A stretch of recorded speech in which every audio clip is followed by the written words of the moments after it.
Salut, j'espère que c'est la pleine forme de toi. Bienvenue dans cette nouvelle vidéo dans laquelle je m'en vais répondre à cette question. Alphonse, quels sont les avantages d'une entreprise offshore et quel type d'entreprise offshore il va falloir que je crée et surtout, je vais le domicilier à quel endroit? Donc, dans cet élément, nous allons répondre à ces trois questions-là après que tu aies visualisé ceci. Le week-end du Web Entrepreneur Pro, oui, Pro aura lieu du 2 au 3 novembre 2024. Le week-end du Web Entrepreneur Pro, c'est tout un week-end dédié à l'entrepreneuriat sur le web. Les gens vont quitter la Côte d'Ivoire, le Cameroun, le Sénégal, le Togo, voilà, pour ne citer que ces pays-là. Donc vous êtes vivement invités pour qu'ensemble nous puissions voir comment il est possible pour vous de commencer par transformer le temps que vous passez sur Internet, surtout en se projetant dans les années à venir. Bon retour à toi dans cet élément. Et si tu es ici pour la première fois, je suis Alphonse Afo de Exploit Motivation. Ici, nous parlons de l'entrepreneuriat de façon générale. Nous parlons de tout ce qui a trait à la motivation. Et puisque nous sommes dans un monde de plus en plus interconnecté, nous parlons de comment il est également possible pour toi de commencer par monétiser le temps que tu passes sur Internet, que ce soit en tant que consultant indépendant, que ce soit en tant que web entrepreneur, que ce soit en tant que web marketeur, que ce soit simplement en tant qu'investisseur. Il y a de ces opportunités qui te permettent d'avoir des actions dans des entreprises cotées en bourse de par le monde entier. Nous parlons de tous ces sujets-là. Tout ce que tu as besoin de faire, c'est de t'abonner à cette chaîne et surtout active la cloche de notification pour être tenu au courant de nos prochaines parutions pratiques comme celle-ci. Venons maintenant au sujet de cette vidéo qui est de répondre à trois questions. Quels sont les avantages d'une entreprise offshore? Quel type d'entreprise offshore il va falloir que je crée? Et surtout, dans quel pays je peux domicilier cette entreprise-là? Alors, si c'est la première fois que tu entends le nom entreprise offshore, sache simplement que c'est une entreprise que tu enregistres dans un pays ou tu crées dans un pays dans lequel tu n'es pas résident permanent, dans lequel tu n'habites pas. Tu peux voyager pour aller dans ces pays-là, mais tu n'y habites pas, tu n'as pas une preuve de résidence. Donc, à partir du moment où tu crées ton entreprise dans ces pays-là, ces types d'entreprises, on les appelle des entreprises offshore. Et dans le domaine du web, on va avoir certains pays comme ça qui ont créé ces genres d'opportunités. Je peux te citer par exemple le Royaume-Uni, je peux te citer par exemple des États Delaware ou encore l'État de Mexico. Et ça, c'est des États dans les États-Unis qui facilitent la tâche aux entreprises. Donc, c'est quelque chose de très légal, très bien structuré, très bien organisé. Il n'y a pas à t'en faire par rapport à cet aspect-là. Revenant à la première question qui consiste à savoir quels sont les avantages de quelqu'un qui est dans le domaine du web, par exemple du web business, par exemple, d'avoir une entreprise offshore. Le premier avantage que tu vas avoir, c'est que cette entreprise va te permettre d'avoir accès à ce qu'on appelle ici des banques en ligne. Quand tu crées une entreprise, et quand je prends le cas du Royaume-Uni, par exemple, où je te recommande vivement, si tu souhaites le faire, de le faire sur la plateforme qu'on appelle First Formation. Je vais te mettre un lien dans la description. C'est un lien qui va te permettre d'avoir, voilà, une réduction le jour où tu décides de créer ton entreprise offshore. C'est un lien d'affiliation en quelque sorte. Quand tu vas sur cette plateforme, par exemple, pour créer ton entreprise offshore, il y a des gens déjà là qui sont très bien formés. L'outil de support est là pour te permettre de te faciliter la tâche et y aller progressivement. À la fin, je vais te donner les éléments dont tu as besoin pour créer cette entreprise offshore domiciliée au Royaume-Uni utilisant la plateforme First Formation, par exemple. Donc, cette formation, à la fin de la création de ton entreprise, va te donner la possibilité d'avoir un compte bancaire qui est toujours domicilié au Royaume-Uni et la plupart du temps, c'est une banque en ligne. Et tu sais tout ce qu'on a en termes de casse-tête avec nos banques au niveau local, les banques traditionnelles. Tu y déposes ton propre argent et pour y rentrer en possession, c'est beaucoup de tracasseries. C'est des banques qui ne te facilitent pas la tâche pour que tu puisses faire facilement des transactions en ligne. Donc, le premier avantage que tu as lorsque tu crées une entreprise domiciliée dans ces pays-là, aux États-Unis, dans les États de Mexico ou le Delaware ou encore au Royaume-Uni, par exemple, c'est le fait que tu vas avoir une banque adaptée aux activités en ligne une banque domiciliée dans ces pays-là. Ça, c'est le premier avantage. Le deuxième avantage qui parle d'avoir une banque domiciliée dans ces pays, c'est que tu peux avoir une preuve d'adresse plus ou moins, même si ce n'est pas une adresse permanente, mais tu as quand même une preuve d'adresse à partir du moment où, lorsque tu vas commencer par utiliser ces comptes bancaires-là, tu auras des transactions. Lesquelles transactions vont être affichées après sur ce qu'on va appeler ici un relevé de compte bancaire que tu peux utiliser dans certains cas. Dans d'autres cas, ce n'est pas accepté dans certains cas comme étant une preuve de résidence pour certaines opérations que tu peux effectuer en ligne, par exemple. Donc, deuxième avantage d'avoir une entreprise offshore, c'est d'avoir cet élément-là qui peut justifier une adresse que tu as plus ou moins dans ces pays-là. Le troisième avantage que la plupart des web business utilisent, les e-commerçants, ceux qui sont dans le domaine de la vente de l'information, l'infopreneuriat et j'en passe, c'est d'avoir ce qu'on va appeler ici Stripe et PayPal, des comptes Stripe et PayPal. Stripe et PayPal ne sont pas autorisés dans la plupart de nos pays, que ce soit au niveau de l'Afrique ou encore dans plusieurs d'autres pays du monde entier. Donc, ces entreprises te facilitent la tâche d'avoir une entreprise domiciliée chez eux. Et puisque ces pays sont autorisés à avoir des comptes Stripe et PayPal, donc en un clic, tu peux avoir des comptes Stripe et PayPal si tu suis la bonne méthodologie, lesquelles nous, on a développé dans une formation en bonne et due forme pour laquelle je vais te mettre le lien en description. Donc, troisième avantage, c'est le fait que tu as ces parcelles de paiement les plus utilisées dans le monde. C'est vrai que de nos jours, quand on vient de l'autre côté de l'Afrique, par exemple, il y a pas mal de solutions qui sont en train d'être développées, mais ces solutions ne sont pas acceptées dans tous les pays. Donc, Stripe et PayPal te facilitent la tâche de vendre tes produits et services en ligne très aisément. Donc, le troisième avantage, c'est d'avoir ces passerelles de paiement.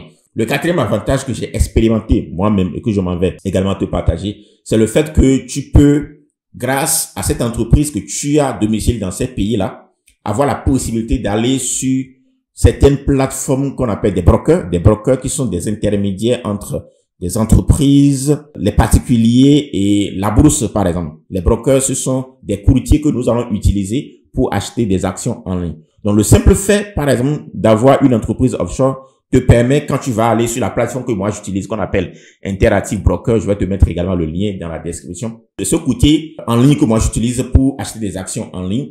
Quand tu vas là-dessus, c'est vrai que tu as la possibilité, en fonction du pays dans lequel tu te trouves, par exemple, il y a la possibilité d'avoir un compte d'Interactive Broker en étant au Bénin, d'accord, en mettant le nom au Bénin et certains d'autres pays de la sous-région. Mais si tu veux aller très vite, tu peux utiliser le pays dans lequel tu as domicilié ton entreprise offshore. Et ce n'est que le compte bancaire de cette entreprise-là que tu vas utiliser. Et puisque c'est une banque en ligne, les transactions vont être très rapides. Par contre, si tu utilises Interactive Broker et que tu as mis ton pays, donc tu vas devoir traiter avec les banques qui sont sur place. Et comme tu le sais, c'est avec beaucoup de tracasseries qu'on travaille avec ces banques-là. Les transactions ne vont pas être en un clic. Et en étant entrepreneur du web, moi j'aimerais, lorsque je prends mes clics et claques et que je me déplace, je peux effectuer mes transactions de partout. Donc le quatrième avantage que tu as, c'est le fait que cela va te faciliter tes transactions boursières, par exemple. L'autre avantage, le dernier que je vais citer dans cet élément, même s'il y a d'autres qui restent pour que l'élément ne soit pas trop long, c'est le fait que tu vas, en finir avec tout ce qui est paperasse. Parce que qui parle d'entreprise parle de papier, qui parle d'administration, qui parle de traiter avec l'administration, qui parle de traiter avec le système traditionnel de nos administrations qui sont mis en place. Et comme tu le sais, c'est des gens qui ne sont pas habilités à aller très vite. Du coup, puisque l'écosystème est créé pour que tu puisses gérer la plupart de tes éléments, que ce soit les bilans comptables, que ce soit les déclarations, tu peux les faire depuis ton ordinateur. Donc, cela te facilite la tâche, cela te permet d'aller très vite. Il y a d'autres avantages sur lesquels on reviendra dans d'autres vidéos. Donc, si tu dois retenir quelque chose en termes d'avantages, retiens ces 5-là.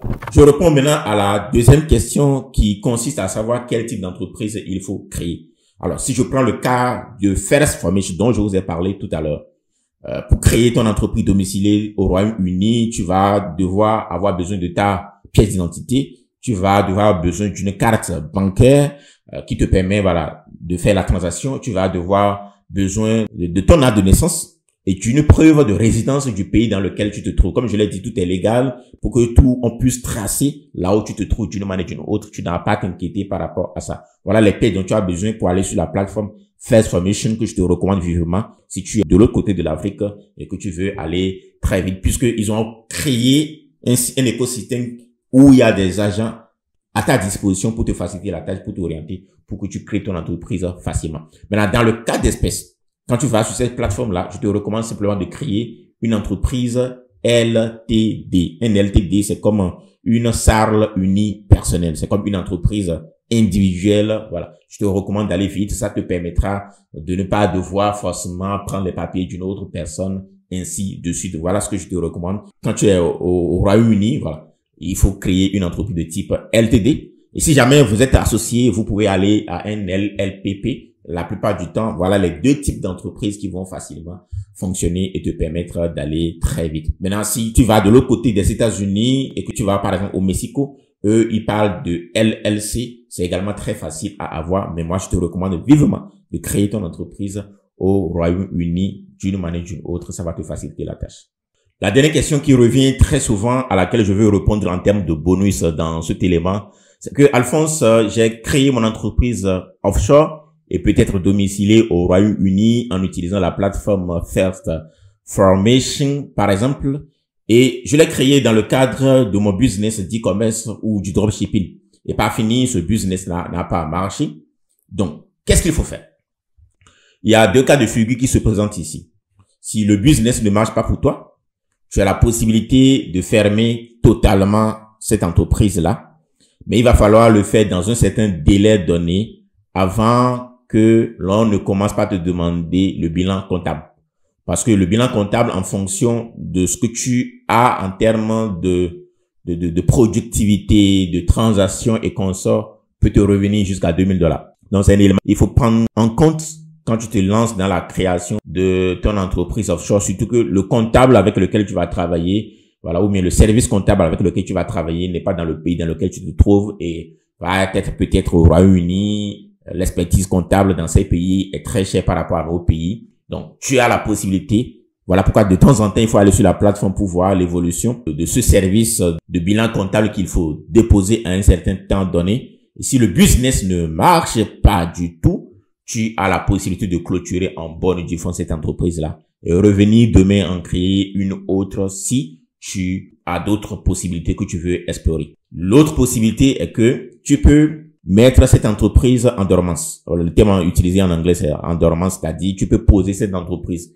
Donc, lorsque tu poses l'entreprise, tu vas continuer à payer des frais d'entretien plus ou moins de cette entreprise-là, parce que pour créer l'entreprise, tu as dû prendre une adresse du pays dans lequel tu as créé cette entreprise-là. Tu as dû prendre une adresse pour toi-même, même si tu n'y habites pas, on t'a quand même fait payer une adresse.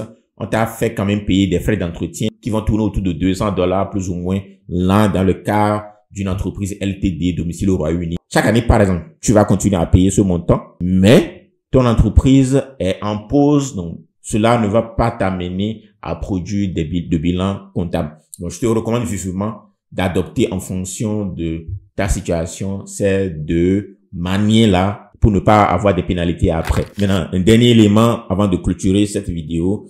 Quand tu crées une entreprise offshore, on te donne la possibilité d'avoir un compte bancaire au nom de cette entreprise et un compte bancaire individuel. Donc moi, j'ai fait cette demande-là, j'ai demandé cela. Est-ce que j'ai la possibilité de fermer mon compte bancaire de l'entreprise et garder mon compte bancaire individuel? La réponse est oui. Donc, si tu clôtures ton entreprise, tu dois fermer le compte bancaire de cette entreprise-là. Mais le compte individuel qui vient de Wise, tu peux le garder et ça peut te permettre, si tant est que tu es en ligne, de rentrer en possession des prestations de services que tu vas faire, que tu sois en freelance ou en e-commerce. C'est très, très avantageux d'avoir quand même une entreprise offshore de nos jours, domiciliée surtout au Royaume-Uni, que je te recommande vivement en utilisant la plateforme First Formation où tu vas trouver le lien qui s'affiche là pour profiter d'une réduction, comme je l'ai dit au début de cette vidéo.